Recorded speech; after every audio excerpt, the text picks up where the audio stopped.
안녕하십니까. 이번 시간에 우리는 기쁨이라는 것에 대해서 같이 생각해 보는 시간을 가지겠습니다. 일단 기쁨이라고 하면 저는 순수한 기쁨을 먼저 떠올립니다. 왜냐하면 순수하지 않은 기쁨은 별로 이제 좋지 않은 것이기 때문입니다. 상대방이 바라보기에도 그렇고 심지어 자기 자신이 먼 훗날 지금보다 나아졌을 때 생각해 보면 그것도 별로 좋지 않습니다. 이제 자기 자신에게도 결국은 좋지 않은 것이 순수하지 않은 기쁨이라는 것이죠. 저도 그렇습니다. 제가 예전에 얻었던 기쁨은 나중에 생각해보면 없는 것이 되어 있습니다. 왜 없는 것이 되어 있었을까요? 그것은 이제 그 기쁨이 선하고 순수한 것에서 나오지 않고 반대의 것에서 나왔기 때문에 결국에는 그것이 이제 무너지고 허무하게 된 것입니다.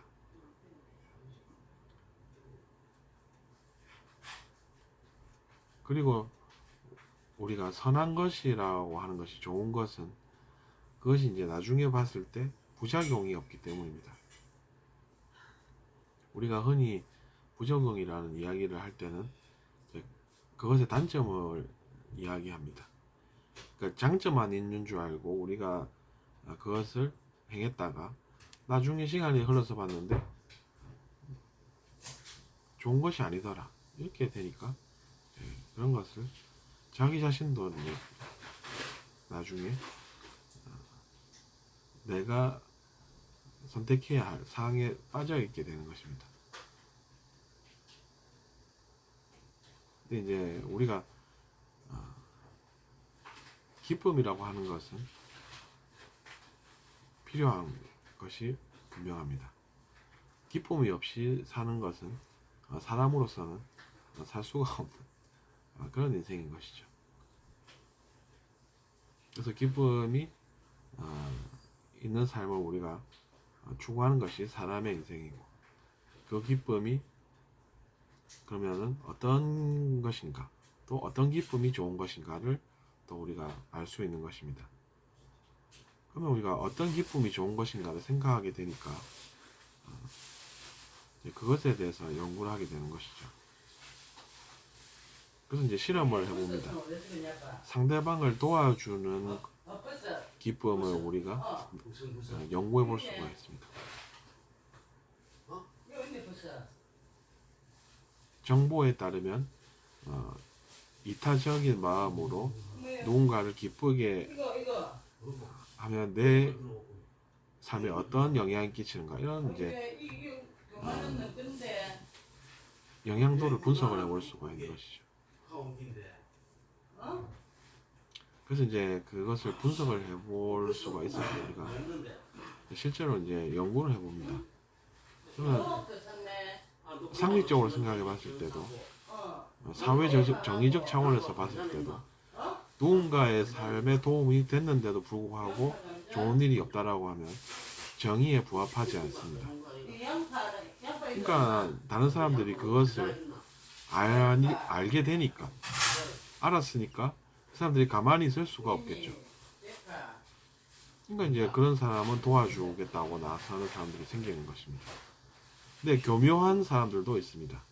아니 분명히 나는 좋은 일을 했는데 왜 나한테 좋은 일이 안 생깁니까? 오히려 이렇게 교묘하게 이야기를 하는 것이죠. 나는 아니 콩을 심었는데 왜 팥이 납니까? 이렇게 이제 오히려 이야기를 하는데 잘 들어보면 뭔가 이상한 그런 경우도 있는 것입니다. 그런 사람이 비판을 위한 비판을 하면서 비판할 게 없네, 먹을 게 없구나 이렇게 이제 생각을 하는 것이죠. 그런 경우가 이제 사람의 의식과는 상관없는 그런 의식이 되는 것입니다.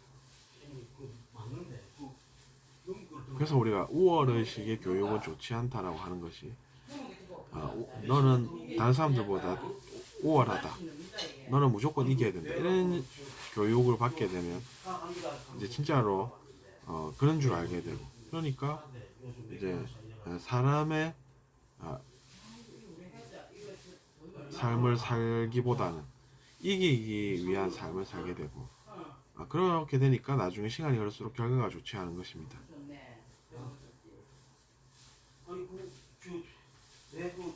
이기기 위한 삶은 피곤한 삶입니다.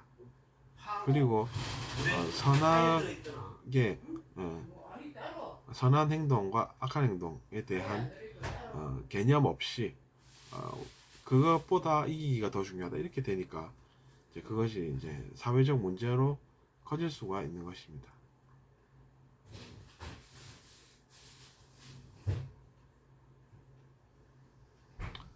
보통은 그 정도까지 우리가 생각하지 않는데 뛰어나다고 하는 사람들, 그런 사람들이 오히려 그런 쪽에 있어서는 취약할 수가 있습니다. 우리 가문은 보통 집안이 아니다 이런 이야기를 듣고 자라면서 우리는 우월하니까 무조건 우리는 이겨야 된다 이렇게 이제 사고가 집단적으로 흘러가게 되고, 그러니까 그런 것들로 인해서 이제 개인의 의식이 영향을 받게 되고, 그래서 이제 사회 속에 살면서 사람들과 어울려서 살고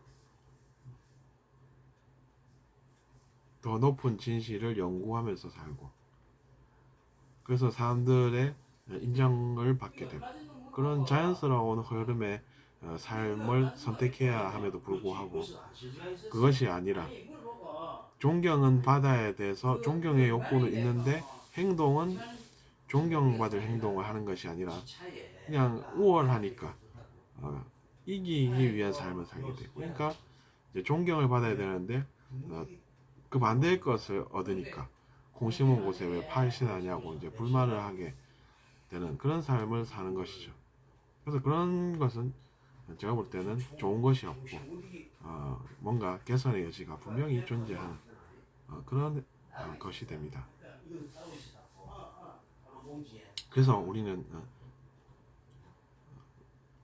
우리 집안도 뛰어난 집안 소리를 듣고 싶다 이렇게 살기보다는 그런 것들을 알게 되니까 나는 그냥 조용히 내가 할 일들을 내가 잘 알아서 행하고 알아야 할 것들을 내가 잘 알아서 사람들과도 원만하게 잘 지내고 사회에서 조용히 살면서 또 내가 알아야 할 것들을 알아가고, 그래서 자기 자신의 영혼도 성공하는 그런 삶을 조용히 살 수가 있는 것입니다. 조용히 산다는 것이 그러니까 좋은 것입니다, 사실. 왜냐하면 우리가 조용하지 않다라고 하는 것은 보통 이제 논란이 있다 이런 이야기 아니겠습니까? 그럼 문제가 분명히 있는 것이고 그 문제가 있는 원인이 있어서 그런 것이 있는 것인데 내가 잘못한 것을 하나도 모르니까 또 그 사람들과 싸워야 되고, 그렇게 되면 삶이 평화롭지가 않겠죠. 그래서 우리가 높은 의식 수준에는 평화 그리고 기쁨 이런 것들이 있는 것입니다.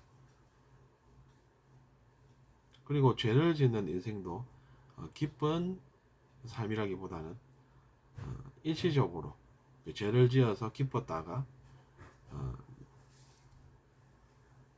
그 다음에는 죄가 존재하니까 문제가 생겨서 그것 때문에 두려워하고, 그래서 기쁨과 두려움이 반복되는 그런 삶을 사는 것입니다. 근데 그 사람이 그러고 있는 동안에 뭐 배운 것이 뭐 있겠습니까? 그러니까 영혼도 지 하나도 안 돼 있고, 다음에는 내가 내 죄를 안 들키려면 이렇게 하면 되지 않을까 이런 생각을 하고 있고, 그러니까 이제 다른 사람의 삶에 도움이 된 것도 아니라서 다른 사람들이 볼 때 그 사람은 뭐 얻을 것도 없네 이렇게 생각을 정말로 하게 되고, 그러니까 누가 도와주겠습니까? 그러니까 이제 혼자서 살다가 비참하게 또 힘든 삶을 살아가는 것입니다. 근데 이제 그런 것들에 눈이 뜨여 있는 사람들은 진실에 관심을 가지고 사람들의 삶에 도움이 되는 행동을 함으로써 자기 자신도 잘 살 수 있는 그것을 잘 깨우쳐 있는 상태로 사는 것입니다. 내가 누군가의 인생에 도움이 됐는데 그것이 사라진다라고 하는 것은, 그것이 사라지면 어떨까라고 생각하는 두려움이라는 것은 환상이고 환영입니다. 왜냐하면 이제 그렇게 해서 두려움을 얻는다라고 하는 것은 자기 자신의 과거에서 기인한 것이지 현실은 아니기 때문입니다.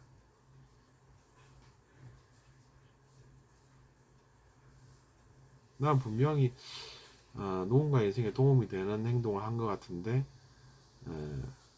내가 뭔가를 얻지 못해서 두려웠다라고 하는 것은 자기 자신의 과거에 대한 이야기고 그것이 이제 진실이라고 볼 수는 없는 것입니다. 그래서 그 사람이야말로 진실이 무엇인지 배워야 할 사람입니다. 진실이 무엇이길래 그런 일들이 일어났는지를 그 사람이 아는 것이 도움이 된다는 이야기입니다. 그래서 이제 그런 사람은 여러 가지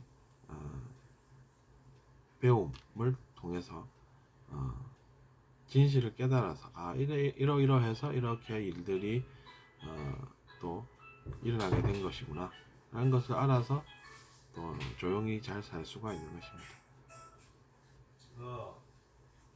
들어주셔서 감사합니다.